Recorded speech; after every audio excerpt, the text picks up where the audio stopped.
Every viral rose video sells a single miracle hack and skips how the plant actually lives. You probably have a bush that bloomed for 2 weeks and then went silent. That bare cane standing out all summer is a broken cycle. Your roses don't need another product off a shelf. They need 4 kinds of care, in the right order. Feed the soil, hold the moisture, guard the leaf, make the cut. None of this is new. The USDA Home and Garden Bulletin was already teaching households full rose care back in 1953. What got lost is the order. Put these 10 methods back into that sequence, and a 2-week bush becomes a full season of color. Method 10 is the master cut that forces it to keep going. Number 1. Aloe water. Aloe gel carries natural compounds, salicylates and amino acids, that wake a sleeping root system back up. Chop 1 thick leaf from a houseplant, soak it in water for a few hours, and you have a free tonic. Pour a cup near the stem every 2 weeks during the growing season. This is the first move that pulls your rose back into active growth after months of dormancy.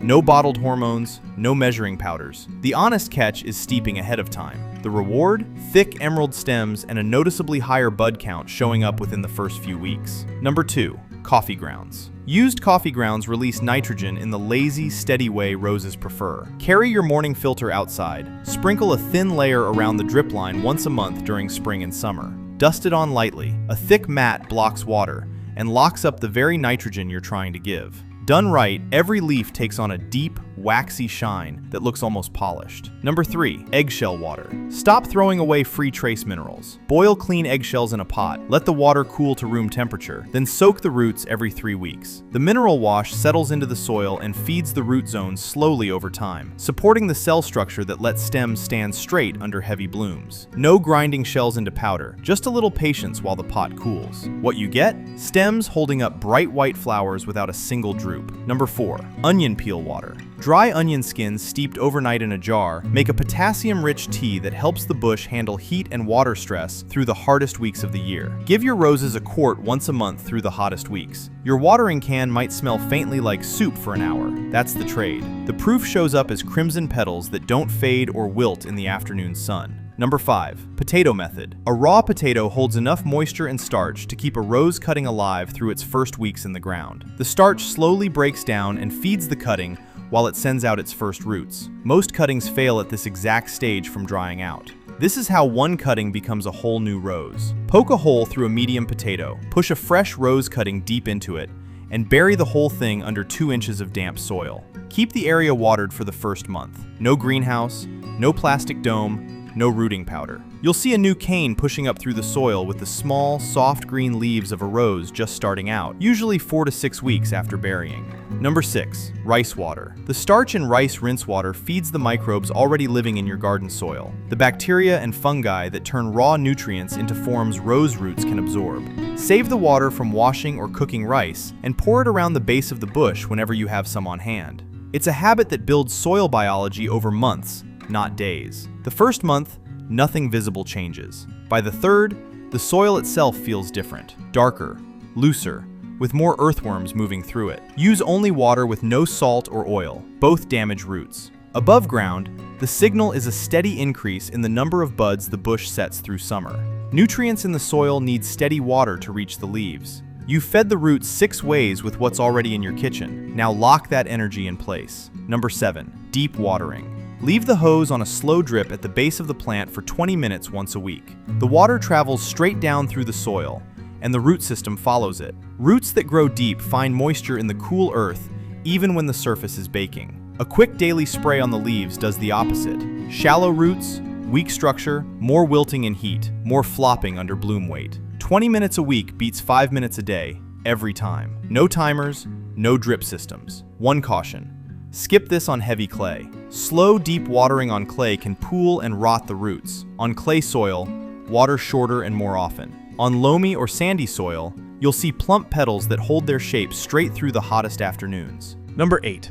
Mulch layering. Mulch turns bare soil into stable ground in 2 minutes. 2 or 3 inches of wood chips, dry leaves, or shredded bark stop the sun from baking the root zone and keep moisture locked in. Leave a hand-width gap around the main stem so wet bark doesn't sit against the wood.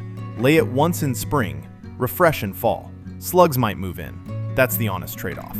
The signal it's working? The soil stays cool and damp, even on a 95-degree afternoon, while bare beds nearby crack and dust over. The foliage above stays dark, waxy, and even textured all summer long, and you'll pull far fewer weeds. Strong roots can't protect a leaf from what's waiting outside the plant. Your roses are fed and rooted under a cool blanket. Now handle the last invader before the bloom cycle hits full stride.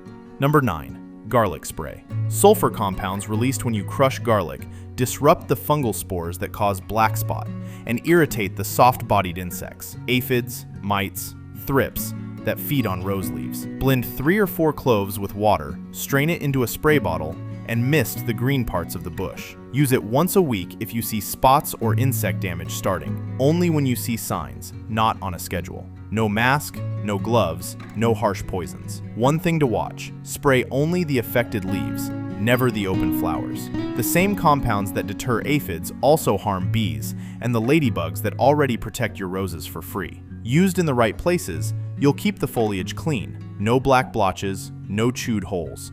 Straight through to fall. Keeping a plant safe is not the same thing as making it bloom again.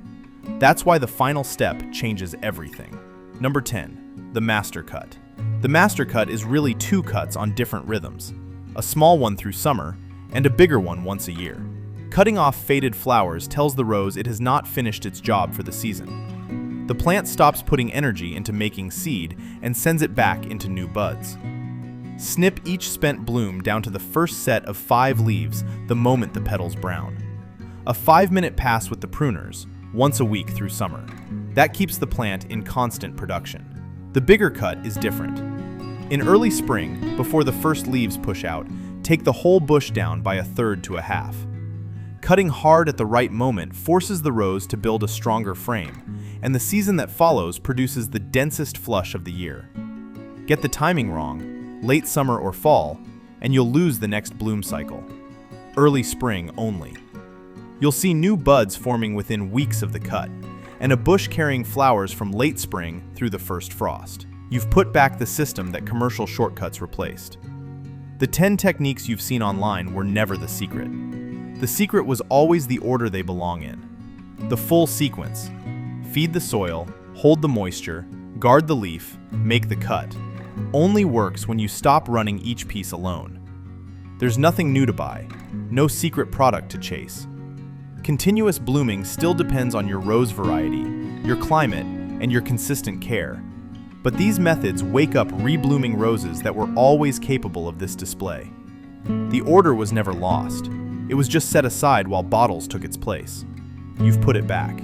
Next spring, that same bush won't give you 2 weeks of flowers. It'll give you the whole season.